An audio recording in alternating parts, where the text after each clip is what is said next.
Hoje nós temos a parábola do semeador. Esta parábola ela é muito conhecida, mas ela é muito interessante para a nossa caminhada enquanto cristão que quer produzir frutos para Deus, que é o verdadeiro e único cristão que deve existir.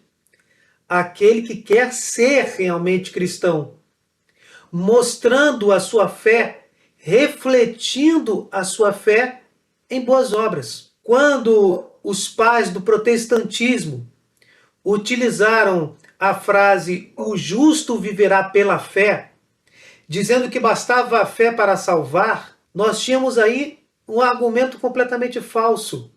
Porque se o justo vive pela fé, o injusto não pode viver pela fé.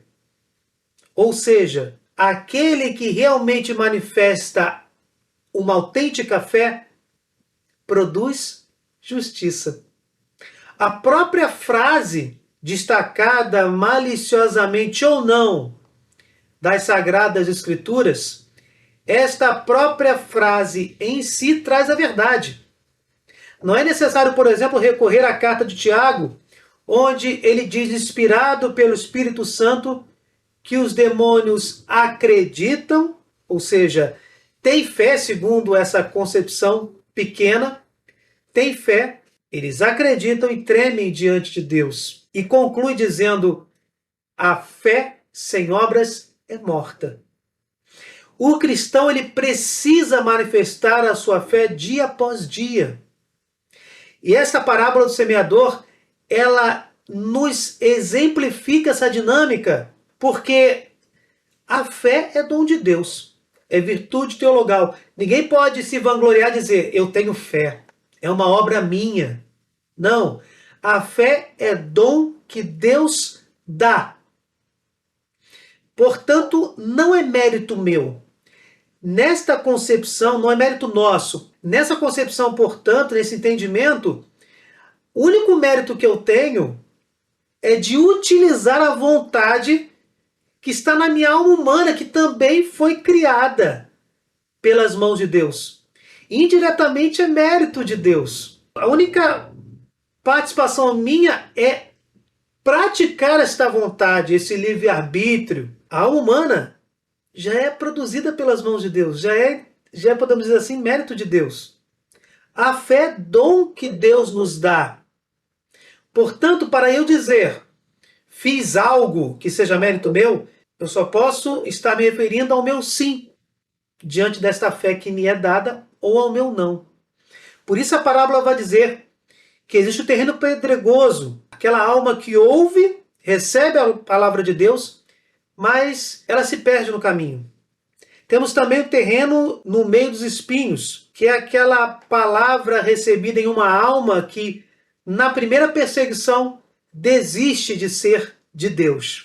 Desiste desta palavra. E temos o terreno com boa terra, que ouve a palavra de Deus, a compreende e produz fruto. Diz esse evangelho de Mateus, um dá 100, outros 60 e outro 30. Nós podemos começar a nossa caminhada na fé já com o terreno em boa terra. Mas se dia após dia eu não disser sim, não manifestar o meu livre-arbítrio, a minha vontade, porque a cada dia de nossas vidas, 1, 2 ou mais obstáculos nos são colocados à nossa frente. E aí eu preciso manifestar minha vontade diante desses obstáculos. Eu digo sim ao sumo bem, que é o próprio Deus. Eu digo sim, manterei os ensinamentos de Jesus Cristo, seguirei o bem perfeito e pleno, ou não, vou mudar de rumo. Se esse terreno em boa terra não for adubado ao longo do tempo, vai ter a mesma eficácia de um terreno pedregoso ou de um terreno no meio dos espinhos. Ou seja, não produzirá frutos. Portanto, meus irmãos, que ao longo do nosso dia, ao longo da nossa vida, ao longo dos segundos, minutos, horas de nossa existência, que possamos dizer sempre sim, adubando este terreno em boa terra, para que ele não venha a ser um terreno sem fertilidade. E para quem já começou com o terreno pedregoso, está melhorando, está novamente acolhendo a palavra de Deus, prossiga com o seu sim a Deus ao longo da sua vida, para que este terreno pedregoso possa se tornar um terreno fértil e prossiga assim até o fim da caminhada. E a mesma coisa eu digo para aquele que começou com o terreno no meio dos espinhos. Que possamos fazer sempre a nossa opção pelo bem, produzindo justiça, produzindo boas obras, adubando o terreno de nossa alma. Senhor Jesus Cristo, eu creio, mas aumentai a minha fé.